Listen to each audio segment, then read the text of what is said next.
I would like to take just a brief moment to discuss at least 3 of those policy issues that have been raised in Ms. Rainmaker's article. She argues for keeping the water here and raises questions about treating excess river water as real property, which is quite common in western states, by the way, and I'm sure she knows that. She's also curious about the purchases and the amount of water that is, and this is primarily river water, leased or traded to the Southern Nevada Water Authority to primarily support the Las Vegas metro area. I've been doing a lot of research and going back and looking at your minutes and so on. I plan to write a case study on the water board. Once upon a time, the water board was permitted to harvest 5,000 acre-feet of Virgin River surface water.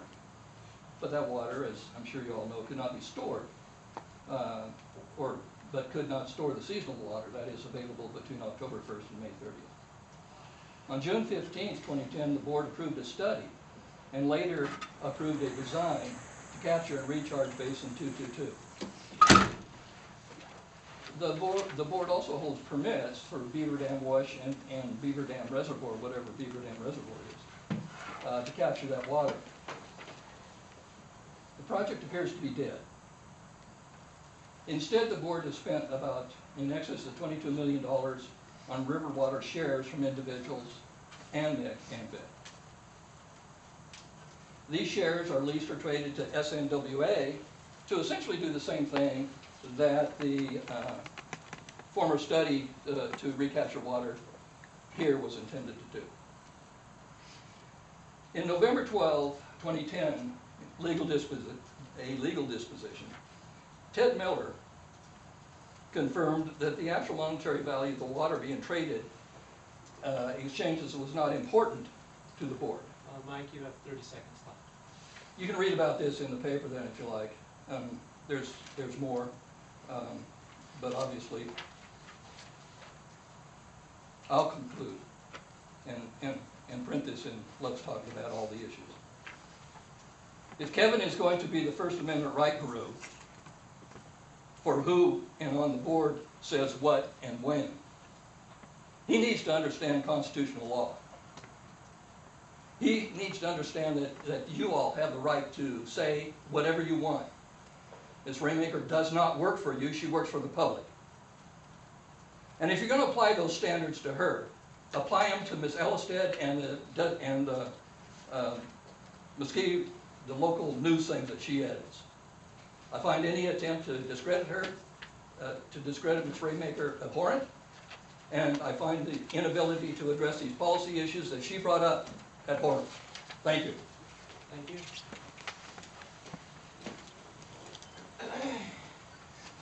My name is Harold Sursland. I've been a resident here in Mesquite since 2003. I spent 54 years, 30 years with the Bureau of Reclamation, 14 years with the Central Utah Water District, and 8 years working on the Lake Powell Pipeline project. I happen to know a little bit about water in Utah and in Nevada. I know a lot about the water quality here in the Virgin River. What I read from Ms. Rainmaker is really ignorant. She has no idea what she's talking about. I can't believe that she would write this from the knowledge that she has. First of all, the water in that river is not a public resource. It belongs to the state of Nevada, and the state of Nevada gives it to first and right, first in time people who file on the water. That's not what she said, in quote. It's real property, it's, let me see. Nevada water belongs to the public. Wrong. Real property is bought and leased. And let me tell you about your water in this Virgin River. The best thing you can do with it is sell it. I happen to understand water quality. Working on the Virgin River up in Utah, that water, this water out here probably varies in TDS from, in the spring, maybe 1,500 to now 3,000. You can't use that water for anything in this community. If you want to use it, you have to run it through a reverse osmosis system. The project up there, would have to spend millions and millions of dollars. You can't afford to use this water. I would sell it. She's very ignorant about this. The best thing to do is, if you're gonna make any money with it or utilize it, sell it to Southern Nevada Water Authority and make some money on it. So, and I'm telling you, I have a lot of experience in this business. This article is an abomination. I can't imagine how she could possibly be doing anything positive on this water board with as ignorant as this statement is. Thank you. Thank you. Any other public comment at this time? Okay, we'll go ahead and close public comment. We'll open it up to board comment. Okay, we'll close board comments and we'll move on to the consent agenda. To approve minutes from the 6/21 regular meeting, financial statement for May 2016, and bills case of the last public meeting. Mr. President, I'd like for the minutes to be pulled. I'd like to discuss those if that's okay with everybody. Okay. Go ahead. I'll make a motion that we approve the consent agenda with the exception of item 2, which is approved minutes from the 6/21/16 regular meeting. All else is good go. Okay, we have a motion on the table. I'll say We have first and second, all in favor. Okay, motion carries. So we'll go ahead and bump the minutes and have item 5 and talk about that first. Rich? Yeah. I have a comment. First of all, in the last meeting, we had an item that was brought forward about the budget. Let me see if I can find that item, sorry. My question's kind of directed towards legal.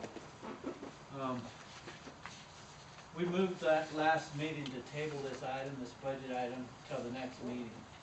And it was voted on and passed. I'm questioning why that item isn't on the agenda again. And when I talked to staff about it, they said that Ms. Raymaker had asked for it to be removed.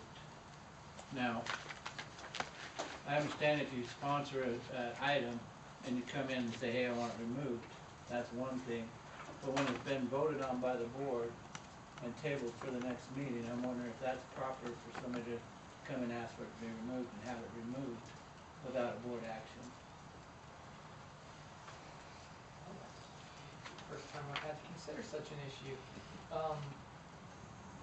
Just at first blush, it would seem that if it was the board as a whole approved for the item to come back to the next meeting, that it should have been reflected on the agenda for consideration.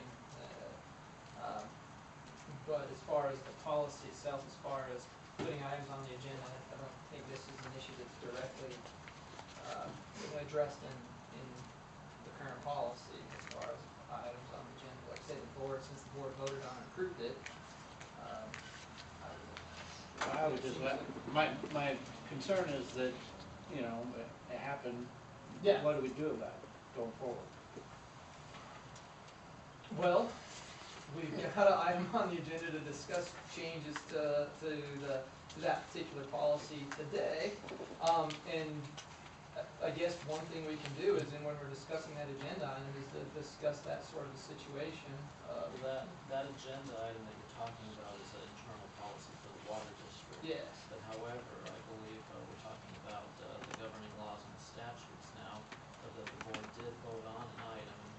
I believe, if I understand Rich's question correctly, wondering why it was pulled. Well, In my opinion, if you want it pulled, it should be on the agenda, and it should be pulled at the meeting, correct? I'm not aware of anything in, like, the open meeting laws and stuff that directly address that issue as far as voting on an agenda item, and I haven't seen, like I said, this is the first time I've had cause to consider such an issue.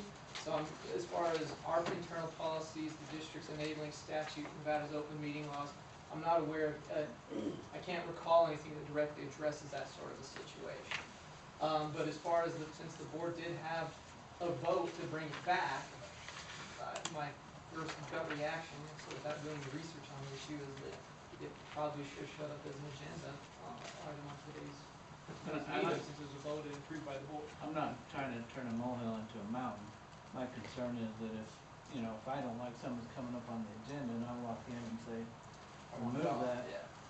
especially where the Yeah. board's taking action on it, I just don't think we should allow that.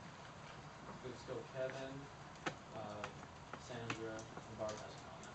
Okay, Sandra sent me an email requesting to be removed from the agenda after, somewhere between last meeting and this meeting. And part of the conflict that staff has on this particular issue is one of the reasons that it got tabled at the last meeting and voted on was there was not a written memo, there was not written backup information or anything like that. We, still have not received a written memo, still have not received any backup information relative to this issue, and so we kind of have a conflicting standpoint here where, do we violate one policy to meet another requirement, or, and that's something I guess we can talk here in a little bit on when that agenda item does come up, but where we didn't have anything in writing to put on the agenda, that would have violated the policy that we're going to be talking about later on tonight. So anyway, I just wanted to point that out. Okay, thank you, Kevin. Sandra? Well, I shortly after that meeting asked for it to be removed and moved until the next meeting because of the fact that I was asked to come up with other information than what I had brought to put in, and that it all needed to be done electronically, and wanted it by bullet points and everything else. So I've been working on putting it together that way, and that's why I asked to have it be brought back at the next meeting, so I could get this according to the way, and I also knew that we were going to have this other on the agenda tonight as far as the actual requirements to or something else. I just want it stated in the record that I totally disagree with Sandra's decision to violate a vote of the board and unilaterally make a decision on her own about what this board discusses and what it doesn't. Anyway, I do have another comment. Okay. Bruce? And that's, the explanation makes sense, but I'm just concerned that, should we have had it on the agenda and should have been that brought up at the meeting, then we could have tabled it again. Yeah, I That's think right. at a minimum, leave it on the agenda and then just table it. Yeah, but if it doesn't meet the criteria too, Yeah. I guess we can discuss that when we get to that To item. the policy item. Like I said, I'm not trying to turn a molehill into a mountain, I just think it's, as a general rule, when the board moves for something, it should be adhered to unless there's, consensus from the board again. All right, and I believe Barb has a comment about the minutes as well.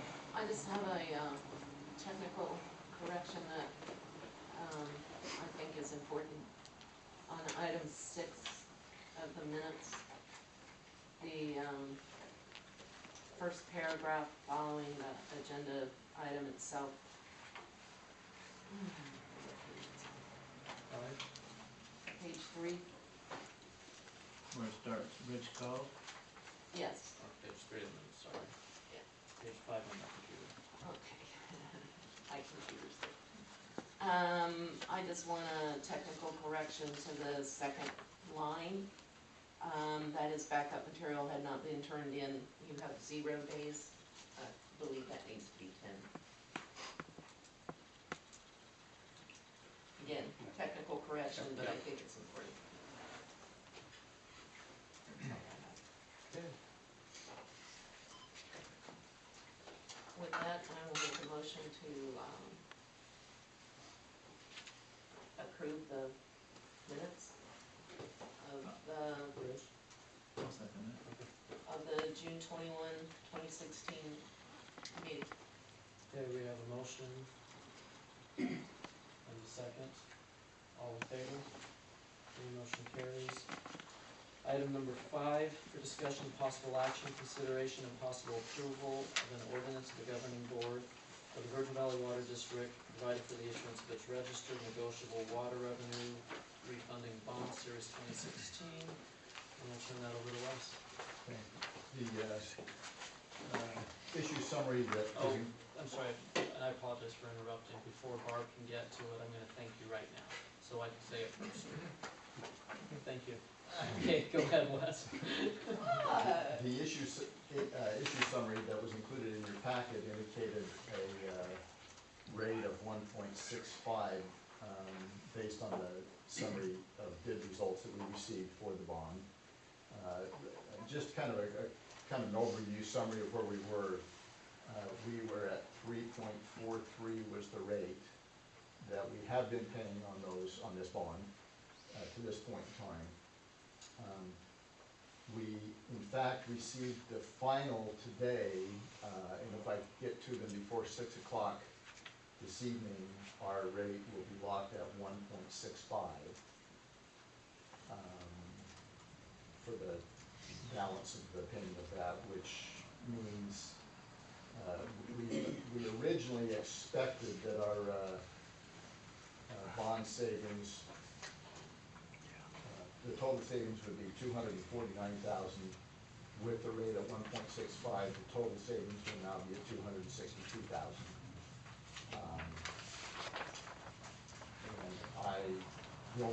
The bond ordinance that was included in the package is a rather lengthy document. Mary thanks you for, or thanks us for having a Electronic, electronic yes, device. you'd have had a mess in your hands if you didn't have that, but I will tell you that staff's recommendation is that we approve that bond